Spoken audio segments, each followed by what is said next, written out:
Alors ici, bonjour, on dit Tchomlev-Soi et on se penche comme ça. Quand on se présente à quelqu'un qui est plus important que nous, on met plutôt ses mains au niveau du nez. Et quand c'est quelqu'un qui est comme nous, on va plutôt mettre nos mains comme ça. Après, il y a des manières un peu plus officieuses où on fait bonjour comme ça passe aussi.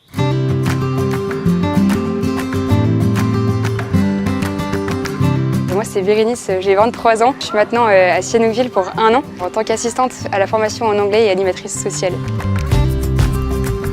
Sihanoukville, c'est un peu une ville particulière. Il y a un gros contraste entre la richesse de certaines parties de la population qui a développé un commerce de casinos, d'hôtels, etc. Et à côté de ça, juste à côté de l'école, d'autres personnes qui n'ont pas assez pour manger, et même nos étudiants. Et donc tout l'enjeu est de voir un petit peu quels sont les étudiants qui ont besoin d'aide et comment on peut les aider. L'école salésienne de Don Bosco, elle est vraiment importante pour développer l'éducation dans la région. Des thématiques qui sont enseignées à Don Bosco, ça va être donc des thématiques techniques. On a secrétariat, hôtel, mécanique, électricité aussi et l'automobile. Et puis après, ils ont des études annexes. Nous, on s'occupe de leur enseigner l'anglais. Donc c'est un peu des thématiques qui sont importantes.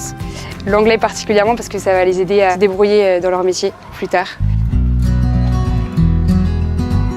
Notre mission, on va dire sur le papier, c'est d'enseigner l'anglais, mais dans le réel, c'est d'être avec les étudiants, de les connaître, de passer du temps avec eux, des moments où on va faire du sport avec eux, des moments où on va prier avec eux. Enfin, toutes les activités en général qui sont organisées, on les fait avec eux le plus souvent possible. Et donc nous, on est particulièrement aussi avec les internes pour le soutien scolaire, pour les aider à comprendre l'anglais en dehors des cours, avec quelque chose d'un peu plus personnel.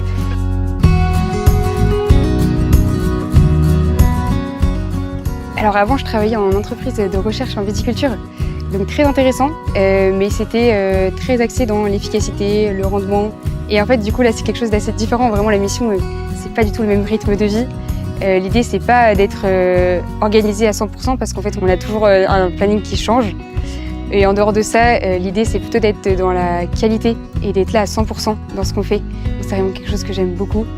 On va passer, je sais pas, plus de temps à faire du sport avec tel ou tel étudiant. On a l'impression qu'on perd du temps, et pas du tout, parce que c'est une vraie question de les rencontrer.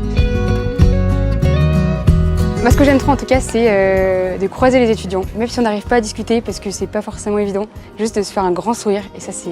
Bon, il y a une qualité de sourire qui est assez exceptionnelle. Il faut vraiment qu'on arrive à... Ils arrivent à sourire tout le temps.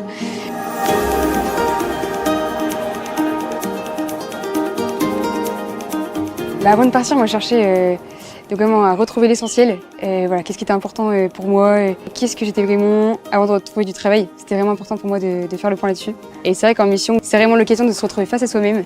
Des fois, c'est un peu difficile parce qu'on se rend compte de ses difficultés. On voit vraiment ses faiblesses. On apprend vraiment au quotidien, déjà à remercier pour les petites choses, les petits succès, toutes les petites pépites de la journée. Ça, on fait pas forcément attention. C'est tellement facile de se focus sur le négatif. Et la simplicité. Souvent, quand on part en mission, on rêve d'extraordinaire tout le temps. En fait, ce qui est chouette, c'est pas forcément ce qui est compliqué. D'accepter que ce soit ordinaire et pas forcément extraordinaire. D'accepter aussi ce qu'on est.